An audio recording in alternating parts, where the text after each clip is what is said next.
Hello বন্ধুরা, welcome to my channel মিষ্টি পরিচয় উইথ ঐশী। আমার ভিডিও যদি ভালো লেগে থাকে লাইক অ্যান্ড সাবস্ক্রাইব করবেন।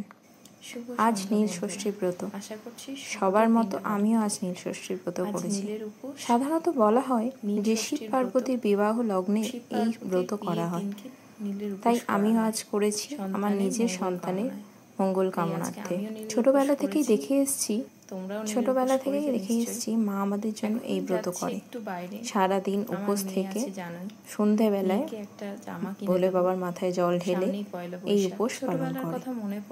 আজ আমিও করেছি, তবে এখন আমি একটু বেরোবো মেয়েকে নিয়ে। সামনেই পয়লা বৈশাখ। ছোটবেলায় যেমন আমাদের বাবা মা কিনে দিত, আমরাও যাবো।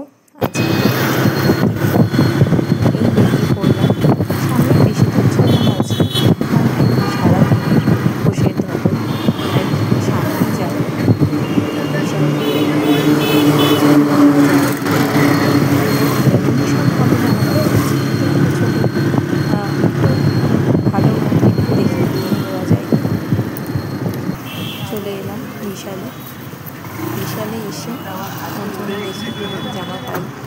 মেয়ে তো খুব এক্সাইটেড, যেমন আমরা ছোটোবেলায় এক্সাইটেড থাকতাম। বাবা আমাকে নিতে তেমন আমার মেয়েও আজকে খুব এক্সাইটেড। মা আমি চলে এসেছি বিশালে।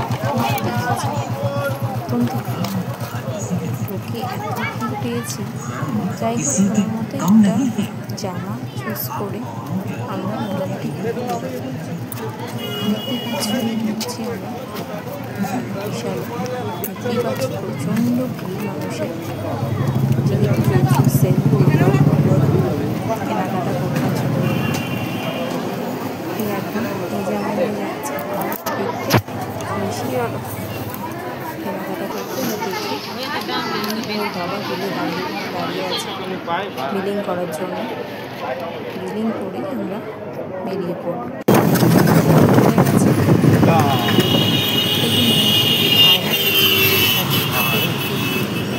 কেকের দোকানে যাবো। আমি যেহেতু উপোস করেছি, আমি তো কিছু খাবো। বাবা চা খেয়েছি, তাই মেয়েকে একটু কেক খাওয়াচ্ছি। ও কেক খুব মজা করে, ও খুব ম্যাঙ্গো পেস্ট্রি ভালোবাসে, ও খুব মজা করে ম্যাঙ্গো পেস্ট্রি খাচ্ছে। কে বলো তো যে উপোসের দিন বেসিক্যালি এই সাবু মাখা খাওয়ার জন্য খুব এক্সাইটেড। আমি তো ছোটোবেলা থেকে খুব এক্সাইটেড। আমার মা যখনই সাবু মাখতো আমার ভীষণ আমি আগে খাবো বলতাম। এই সাবু মাখা খেতে আমার ভীষণ প্রিয়। কার প্রিয়?